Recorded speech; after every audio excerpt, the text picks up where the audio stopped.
Okay. So when you have a drug, you have either a pure agonist, a pure antagonist, or sometimes what's called mixed agonist slash antagonist. So the problem is when you give a drug that's a pure agonist, it's going to go to all of those receptors and bind and cause an effect. And then when you give a pure antagonist, it's going to compete, it's going to go to those receptors and basically kind of like undo the effects. Now, let's say, for example, you give a drug like morphine. Morphine is a pure agonist. And then someone decides, well, let's give this dog butorphanol. Well, butorphanol is an agonist antagonist. So what's going to happen is you're going to get kind of double agonist effects. They're going to kind of double up. But then part of that drug is an antagonist. And so you might get some reversal, if that makes sense. So if you use an agonist and then give a drug that's like an agonist antagonist, you're going to potentially get some reversal.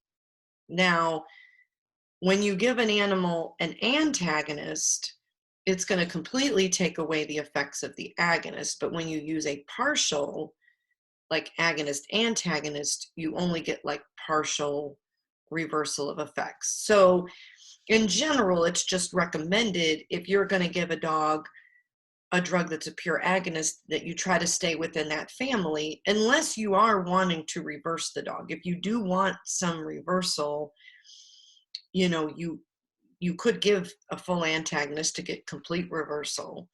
Does that make more sense now? So what you're saying is that yes, we can use both, but it will be kind of like almost like a reversal agent. Yeah, you'll get some. You just realize if you use two drugs that have slightly different properties, that you're potentially going to get some reversal of effects. So it's not recommended. When I talk about the opioids, I'm going to talk about partial reversal, and I'll get into it a little more. But it's just kind of the principles of what does a pure agonist do, a full antagonist do, and then a partial agonist antagonist. And then generally you stay within that category. It really applies to clinics that, like sometimes one clinic, like when you work in referral or emergency, sometimes a dog has been seen at a clinic and given one drug, and then they send it to our clinic when I was in specialty and we want to use a different drug, and you can give it. There's some techniques. So I guess that's my point. As long as you understand, the principles of using those categories and what happens if you mix. Does that make sense? Yes, thank you. You're welcome. Okay. Let me do this. Okay. And so today we're going to start off with so we're still within the tranquilizer slash sedatives, and we're talking about a category called benzodiazepines. Now, this is a family of drugs, and they're considered tranquilizers. The two main drugs that you guys will use that you need to put in your notes is diazepam and midazolam. So those are the two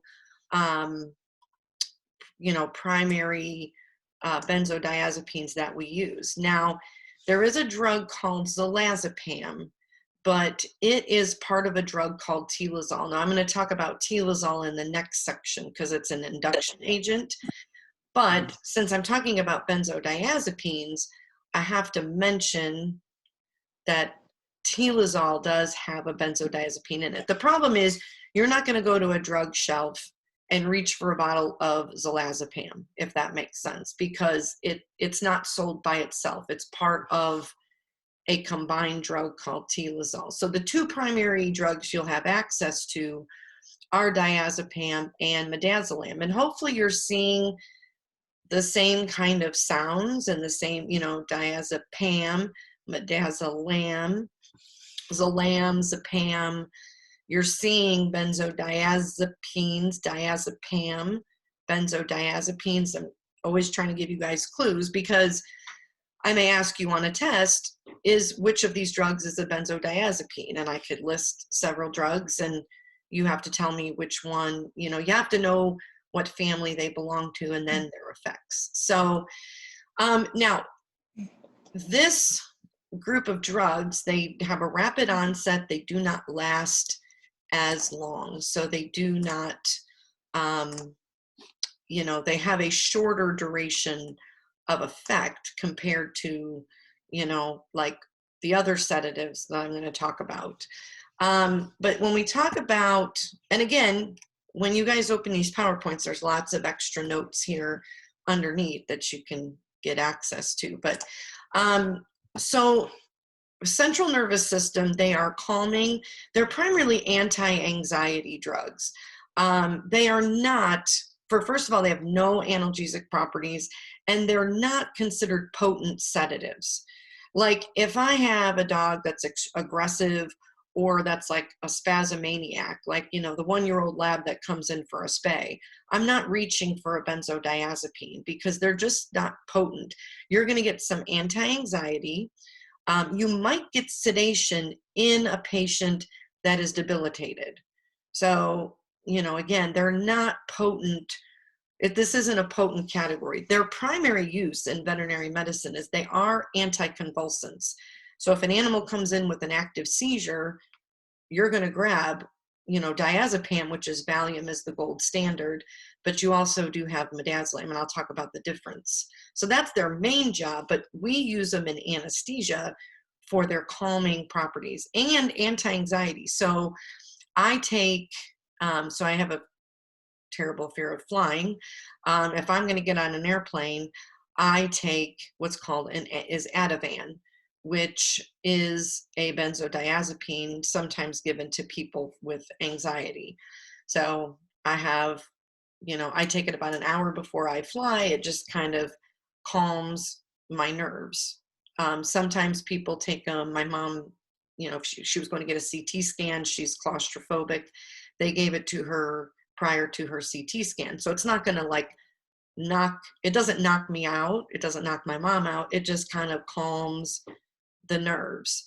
Now, the nice thing is they have minimal effect on the cardiorespiratory system. So, you know, maybe a little cardiorespiratory depression just because they're sedated. But if you have an animal you're worried about cardiac function, respiratory function, this is a good category of drug. Because, again, an animal that is ill or an animal that is compromised is going to have a more profound effect with these drugs. So I was at VCA yesterday with my cat getting an ultrasound, and then I was in there and they were getting ready to sedate a cat that was not so great, but was an older cat with cancer, and they gave it midazolam, and it calmed that cat down. Now, a healthy, awake cat, that wouldn't work, but this cat is ill, and it worked pretty well for sedation. You know, they didn't want to give this cat something really heavy. And then this cat was not feeling well, and the midazolam worked great in that situation. So that's the advantage. They are known for their good muscle relaxation. So a lot of times they are added to a protocol to kind of relax the muscles. It's also the reason that we give diazepam with ketamine. They're usually mixed as an induction. Is ketamine, you get muscle rigidity. The diazepam counteracts that and gives you muscle relaxation. So good muscle relaxation. They're going to potentiate general anesthetics. So they're going to enhance the effects of the general anesthetics. And you know, sometimes what I've done is I've had an animal that's debilitated and I want to give less propofol. I used to do what's called diazepam with a propofol chaser. It's kind of like a joke, but I would give some diazepam first and follow it with the propofol, and it would reduce the amount of propofol. But you have to give them like right one after the other. So I would Valium, flush, propofol, and I could use a lot less propofol. So it hasn't, what it's called is anesthetic sparing. If you use this drug, hopefully you can decrease the amount of the other offensive agent. I didn't want all the effects of the propofol, So this helped me use less. So sometimes it's added. So I'm talking about it right now as a pre-anesthetic, but these drugs are also used in induction protocols, and I'll talk about that, next week. A little neat side effect of diazepam is it is an appetite stimulant. Um, I have underlined in cats. Sometimes we have cats that are hospitalized that are finicky, that are not eating.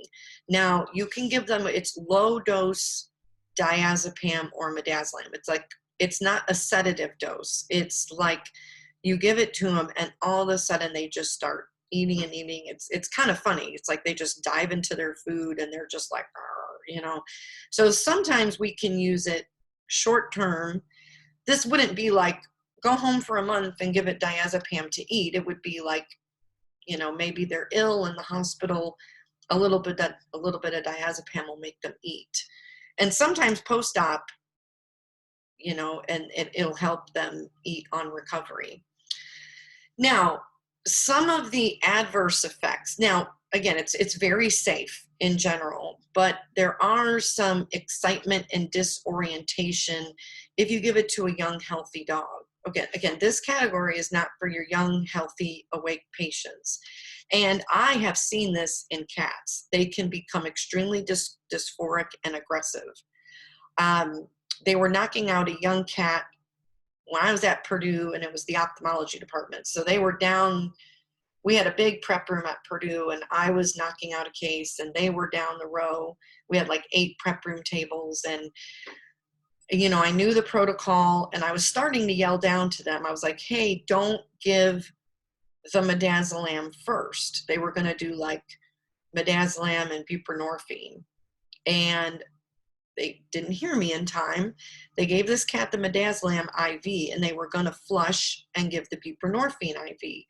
Well, the cat, now it wasn't a big cat, but it went like it poofed up and it started screaming and it jumped off the table and it was running around the prep room.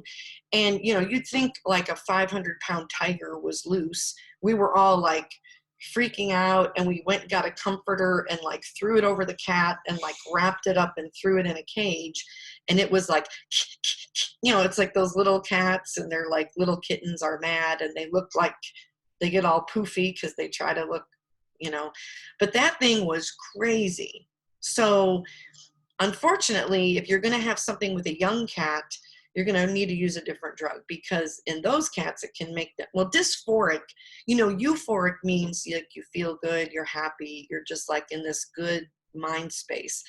Dysphoric is when they howl out, they cry out, and they kind of don't know where they are. So dysphoria and aggression, if you would have grabbed this cat, it would have attacked you.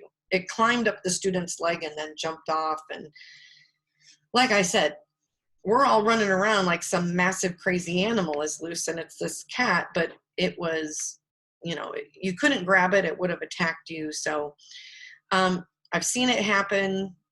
Again, not recommended in those cases. And then you can get some muscle fasciculations. Now, a muscle fasciculation, sometimes people confuse it with a seizure. It's like muscle twitching, like all of a sudden, like their legs. And it's sometimes in horses, and it's sometimes in large animal in general. You need something a little bit more potent, because it's kind of like this residual muscle activity. They're not completely relaxed. And we worry about ataxia and recumbency. So if you're working with a horse, or particularly a cow, there's a lot of times, and I talk about this next term in large animal, sometimes you want to do what's called standing sedation, where you want them sedated but standing. If they fall down, and especially cattle sometimes have a hard time getting back up, we don't necessarily want to drop them. We kind of want them standing there like woozy. But if they stumble and fall, first of all, a horse can break a leg, which is awful.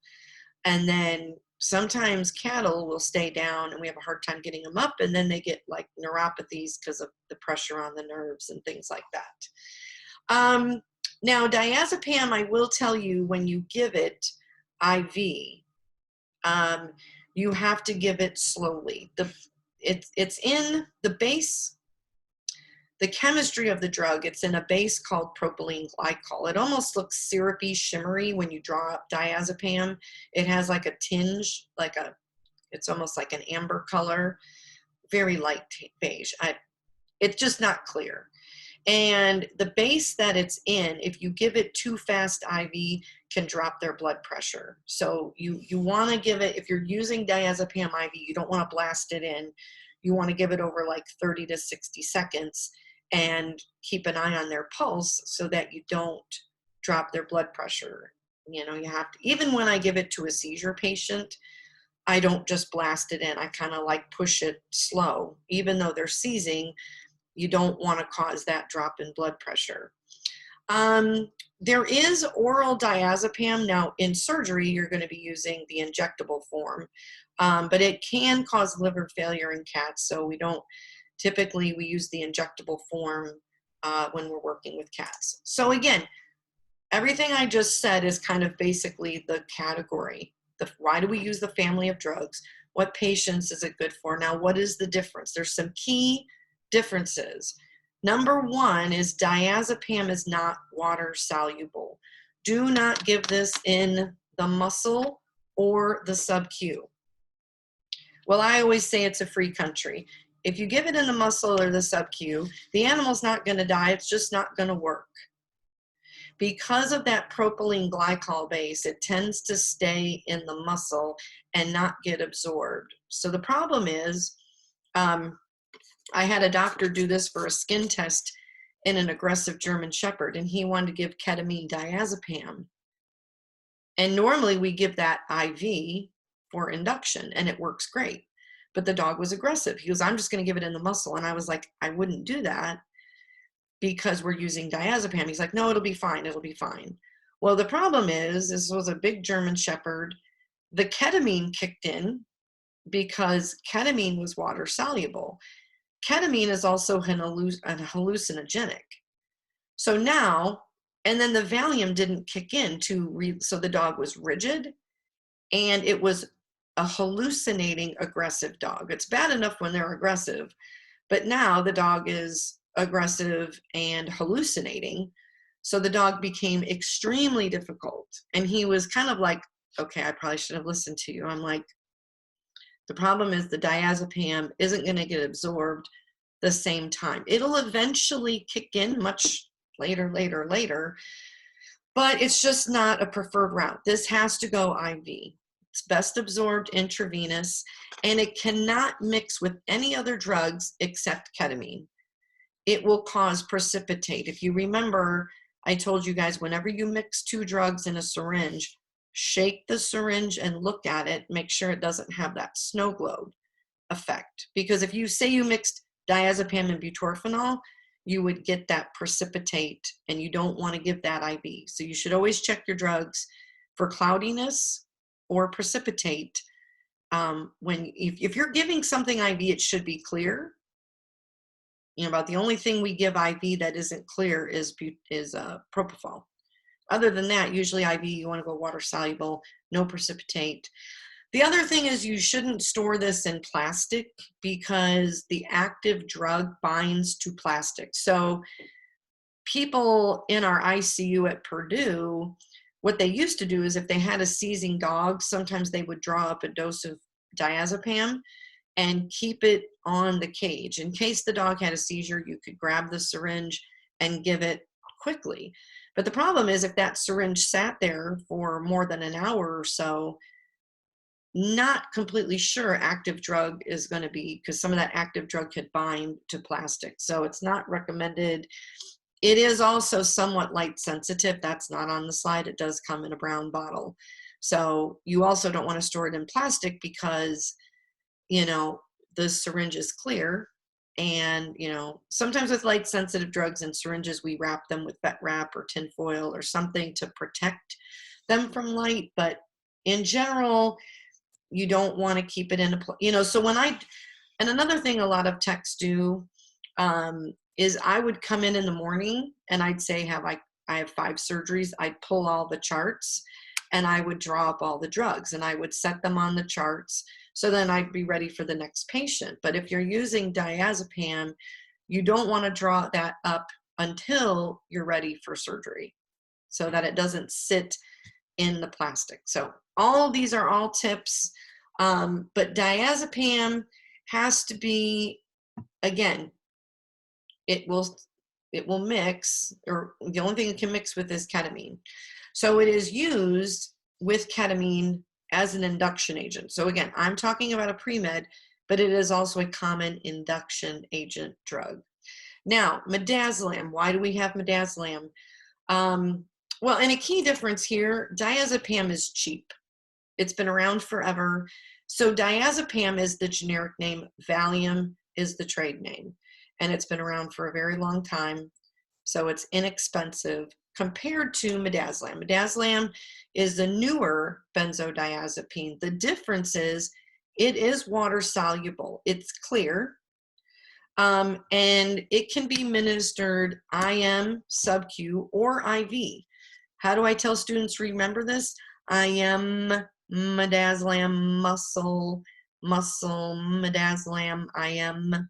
You can give it IM, and you can give it sub-Q, but you can definitely always, you can use it IV. The advantage to midazolam is that you can give it in the muscle. So if I go back to that German Shepherd example, at the time, that was a long time ago, we did not have midazolam available. If you wanted to give ketamine midazolam in the muscle, you could have done that in that Shepherd, and both would get equally absorbed because both are water soluble. So it can be mixed with other drugs in the same syringe. It doesn't typically precipitate. I always check when I mix drugs, but it shouldn't cause a reaction in the muscle. You still should give it slow, although it doesn't have that hypotensive effect kind of like diazepam does. So what are my key differences? I've just explained. It's water soluble. It can be given IM or sub-Q, but it is also expensive because it's newer. Now, as it ages, it will get cheaper. But as of right now, you know, some clinics may not carry midazolam, you know, just because of a cost factor, because diazepam pretty much does the exact same thing. So the only difference is with diazepam, you're limited on what routes you can give it. If you get this drug, it's more expensive, but you have more flexibility. You can mix it with agents, you can give it in the muscle, you can give it sub-Q, and if an animal is having a seizure, you can use midazolam IV to treat a seizure. So it's going to work as an anticonvulsant just like diazepam does. The other thing, it's really good in exotics. It tends to be a reliable sedative. You know, I didn't do a lot of exotic anesthesia. We had someone at Purdue that liked to anesthetize exotics, and I'm not a huge fan. Sorry, exotics people. But she always did a lot of the anesthesia, and I was like, go for it. But when I was talking to Niemer, she said at Avian and Exotic, they would use intranasal midazolam, and they could use it in birds. They could use it, you know, potentially in reptiles. So you can give it, even though I don't have that. I didn't talk about that route because that's not very common. If you want to go into exotics, you'll get training. But so intranasal in some of these exotics is another flexibility. But it can be used in a variety of species to induce anesthesia. And again, let me back up. This category of drug, if I had like, you know, if I have like the geriatric Shih Tzu that comes in for a dental, it's like 13 years old, it has a heart murmur, it has like 5 teeth. You know, you're going to encounter those patients. They look like they're hanging by a thread. Midazolam and like butorphanol would be perfect. Or like this cat yesterday for an ultrasound, a little midazolam just to sedate for an ultrasound, perfect. Have to do like a radiograph, you know, in something that's, as long if they're debilitated, like pediatric, very geriatric, you know, having medical condition. So hopefully, you know, remember I said, you guys are going to be going to a shelf, mentally think about it, and you're going to have ACE, midazolam, and say dexdomitor. Which one are you going to pick? If I've got the old Shih Tzu, well, with the heart murmur, I don't want to mess with acepromazine, and I don't want to mess with dexdomitor. He's already debilitated, so I shouldn't need a lot of drug. I joke in some of these patients, you can show them the bottle and they'll fall asleep, you know. So this is, hopefully I've convinced you of why you use this category of drug, why this would be an advantage. Now, I'm only going to mention zolazepam again. You do not have access as a drug by itself. It's part of tilazol. Tilazol, just explain, it comes as a powder, so and you have to reconstitute it, add saline or sterile water, and it is controlled.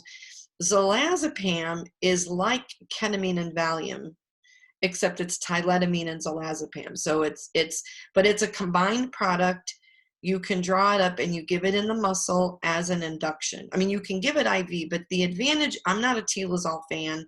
Some of you guys may not even see it. A lot of older time vets use tilazol, but it's nice because you can give them an injection in the muscle.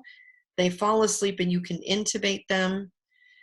So if you do have an aggressive patient where you can't get IV access, you know, there's some patients we're not going to be getting a vein until they're asleep. This is when you would use this drug. Now, I will mention there is a reversal agent for diazepine or benzodiazepines called flumazenil. So you always need to know if there is a reversal agent available.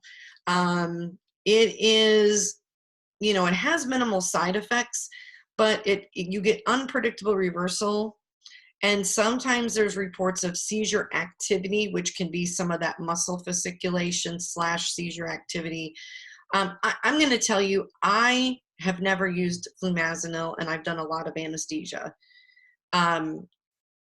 We carry flumazenil at VCA because we have a neurology department. We have a lot of animals that are on diazepam CRIs and that are getting high doses of diazepam. And, you know, I was there yesterday and they were removing a brain tumor from a cat. They were doing brain surgery. And some, oh, yeah, 1 second. My computer.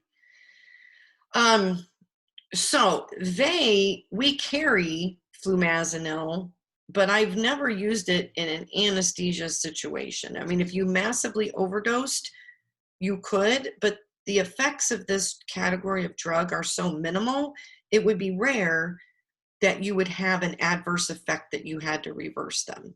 So you do need to know flumazenil.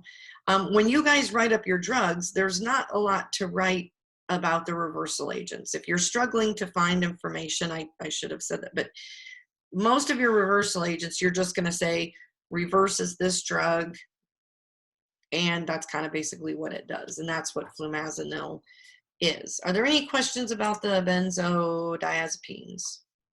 I have a question. Sure. On the zolazepam, would it be water soluble since you can give it intramuscular? Yes. Okay. Yes.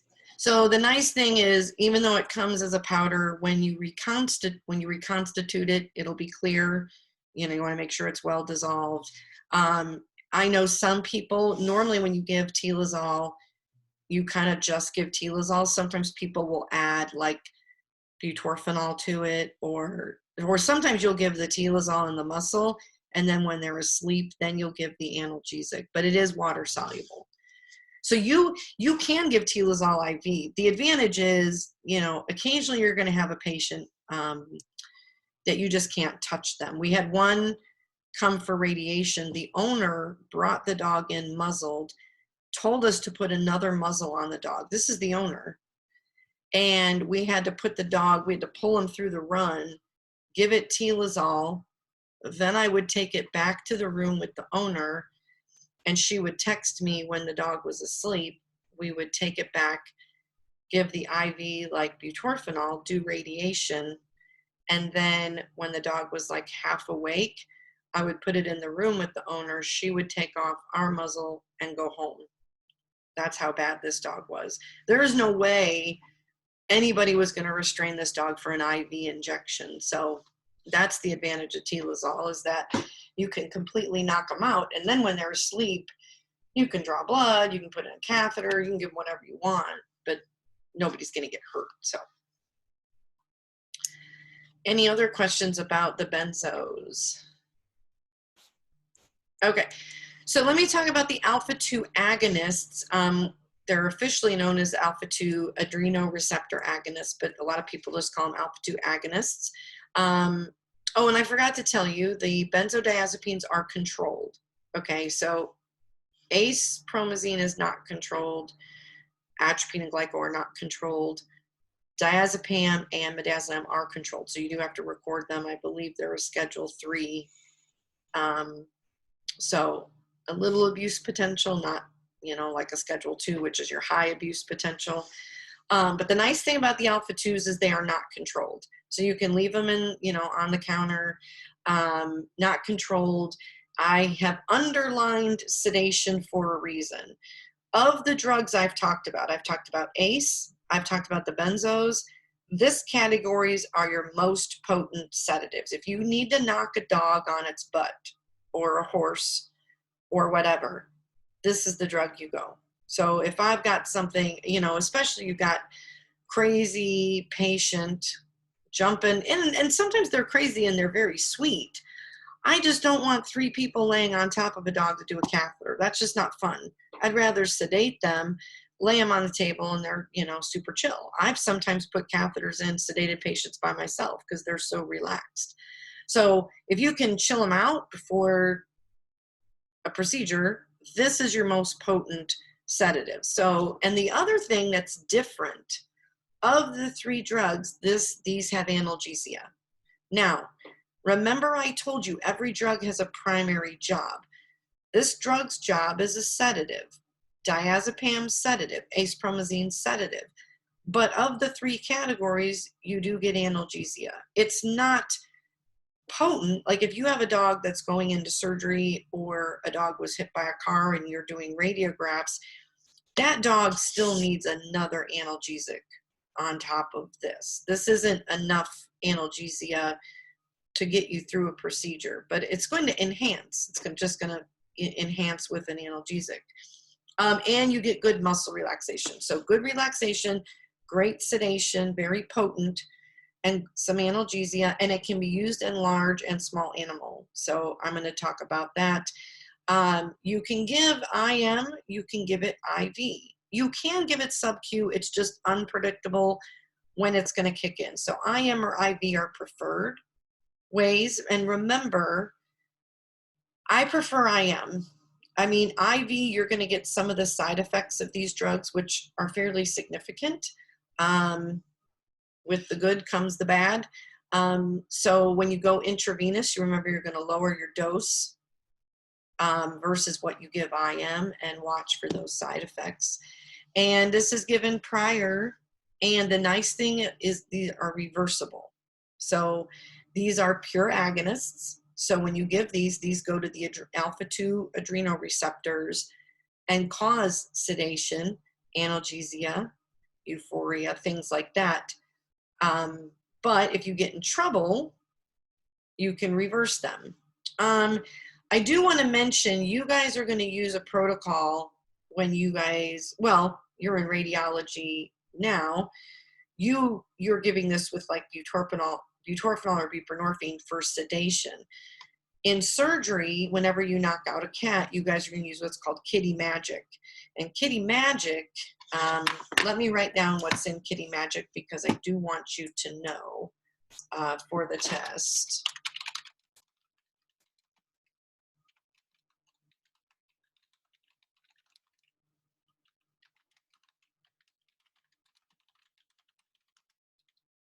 And I think I've already, you know, I was on your last test, kind of like an extra little credit at the end.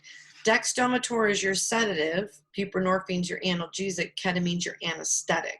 Now, when you give Kitty Magic, the difference in what you're doing in radiology is you're adding ketamine. When you give it in radiology, there's no ketamine. You're just sedating them. But when you add ketamine, that will completely anesthetize them, where you can usually intubate them.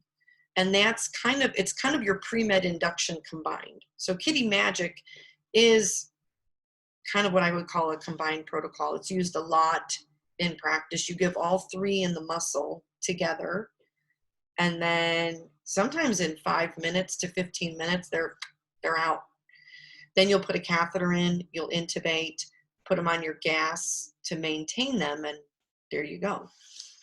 So I will talk about that. The alpha-2 agonist that you need to know for this test is just the xylazine, which is rompin primarily, and dexmedetomidine, which is dexdomitor.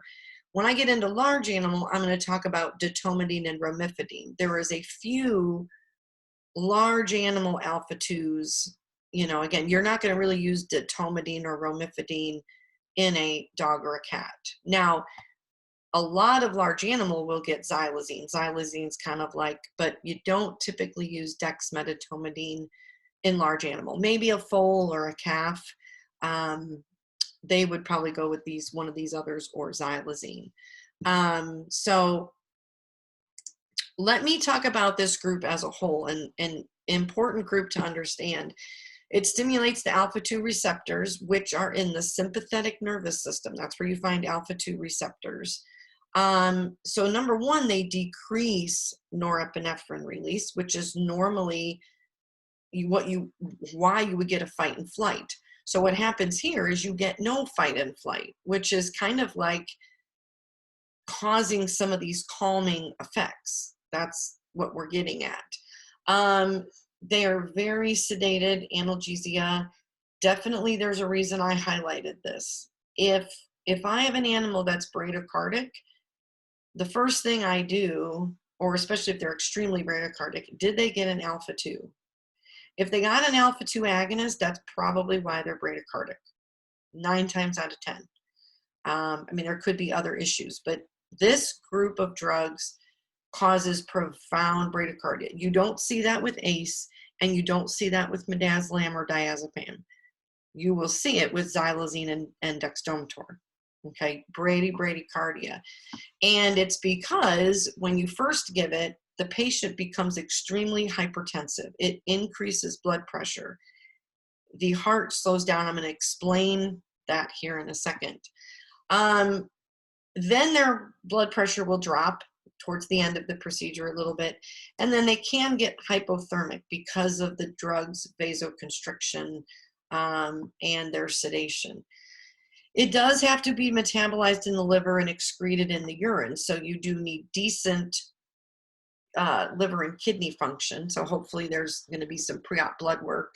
Now, let me tell you guys a common tip. If you have an animal that has liver or kidney dysfunction, elevated liver enzymes, elevated kidney enzymes, some renal disease, and you have to sedate them, you can use this drug. But what happens in those patients if I use a normal dose and they have impaired liver or impaired kidney function? What's the consequence?